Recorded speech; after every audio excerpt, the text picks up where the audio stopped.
Halo semuanya, selamat datang di penjelasan seru kali ini. Hari ini kita bakal mulai sebuah petualangan magis. Tapi tenang aja, ini bukan petualangan capek-capek jalan ke hutan atau terbang keluar angkasa, melainkan sesuatu yang jauh lebih spesial, yaitu perjalanan hati. Siapin semangat kalian ya, karena kita bakal belajar sesuatu yang indah banget, super kawaii, dan pastinya bakal bikin hati kita terasa lebih hangat. Yuk, kita mulai! Coba deh kalian bayangin sebentar, seberapa dekat sih kalian bisa meluk orang yang paling kalian sayang, kayak ayah, ibu, atau mungkin kakek dan nenek? Wah, pasti rasanya dekat banget dan anget kan? Nah sekarang coba pikirin ini, kira-kira seberapa dekat sih kita bisa beraga dengan sang pencipta alam semesta ini? Bikin penasaran ya? Ayo kita cari tahu rahasianya sama-sama. Oke, kita masuk ke bagian pertama nih, perjalanan hati menuju pencipta. Jadi gini, dulu banget ada orang-orang super bijak yang dipanggil kaum sufi. Mereka ini ngelakuin perjalanan suci, tapi nggak pakai kaki, melainkan pakai hati. Nah, ilmu buat perjalanan hati ini namanya tasawuf. Gampangnya, tasawuf itu ibarat misi superhero rahasia buat ngebersihin hati kita.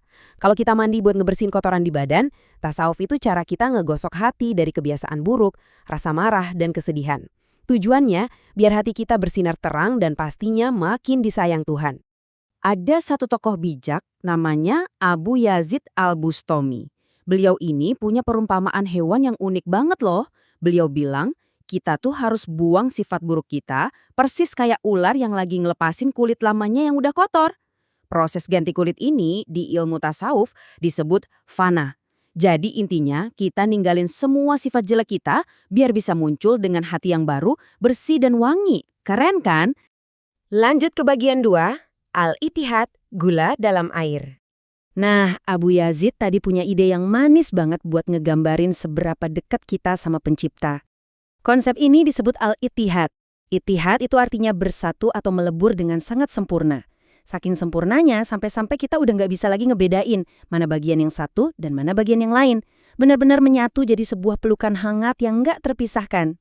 Coba bayangin kalian lagi bikin minuman kesukaan. Pertama, masukin gula ke dalam segelas air. Kedua, aduk yang rata. Terus, abrakadabra, gulanya hilang kemana coba?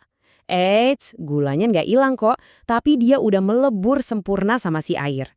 Menurut Abu Yazid, jiwa kita itu ibarat gula tadi, dan cinta pencipta itu airnya. Pas kita udah deket banget, jiwa kita melebur dalam cintanya. Jadi satu minuman manis yang menyegarkan. Sekarang kita masuk bagian ketiga, Al-Hulul, air dalam kendi. Selain Abu Yazid, ada satu lagi nih tokoh pemandu hati kita.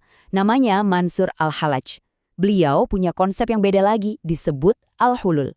Hulul ini terjadi pas sesuatu yang super indah dan bercahaya masuk dan nempatin sebuah wadah yang udah dibersihin sampai kinclong.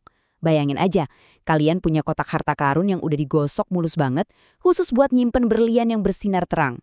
Coba sekarang kita bayangin sebuah kendi. Kalau kita tuang air yang seger ke dalam kendi yang udah dicuci bersih, airnya sekarang ada di dalam kendi kan? Tapi perhatiin deh, kendinya tetap jadi kendi. Dan airnya ya tetap air. Mereka ini dua benda yang beda. Mansur Al-Hallaj ngajarin kalau hati manusia yang udah bersih itu mirip kayak kendi tadi, yang jadi tempat bersemayamnya cahaya cinta pencipta. Masuk ke bagian 4. Apa persamaan dua konsep ini? Setelah dengerin cerita soal teh manis dan kendi air tadi, ayo dong pakai topi detektif kalian. Kira-kira apa sih kesamaan dari dua petualangan ajaib ini? Yap, persamaannya adalah dua-duanya punya misi buat ngerasa sedekat mungkin sama pencipta. Terus, biar bisa dekat, dua-duanya wajibin kita buat mandi, ngebersihin hati, alias ngebuang sifat egois kita yang tadi kita sebut fana. Pada akhirnya, dua cerita ini ngajarin kita buat selalu penuh dengan cinta dan kebaikan hati. Lanjut ke bagian 5, perbedaan utama keduanya. Kalau tadi kita cari persamaannya, sekarang pertanyaannya, bedanya apa dong si manis gula dan si kendi bersih ini? Kuncinya ada di wujud akhirnya.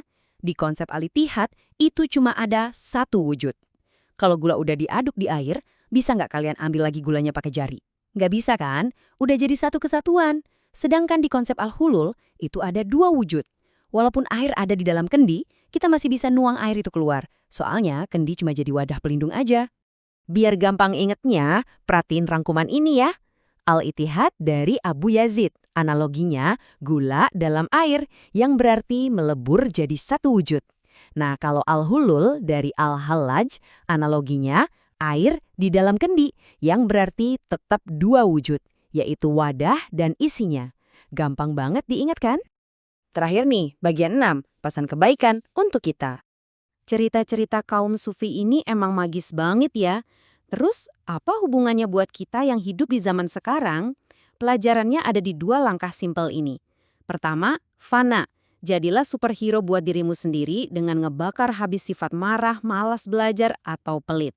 Terus, langkah kedua, baka. Setelah hatimu bersih, isi deh pakai kasih sayang, senyuman, dan rajin bantuin orang di sekitar kita. Kesimpulannya gini, nggak peduli kalian ngerasa lebih mirip gula yang larut atau kendi yang nyimpan air murni, tujuan akhirnya cuma satu kok, yaitu ngebentuk kalian jadi pribadi yang lebih baik, lebih sabar, dan hatinya penuh cinta kasih buat semua makhluk hidup. Nah, sebelum kita udahan, aku punya satu pertanyaan penting buat kalian. Masih ingat cerita ular ganti kulit tadi? Kira-kira sifat buruk apa nih yang pengen kalian kupas dan buang jauh-jauh hari ini juga? Mungkin sifat suka ngambek atau males ngerjain PR? Yuk, kupas sifat jelek itu hari ini juga dan siap-siap punya hati yang berkilau. Sampai jumpa di penjelasan seru berikutnya ya.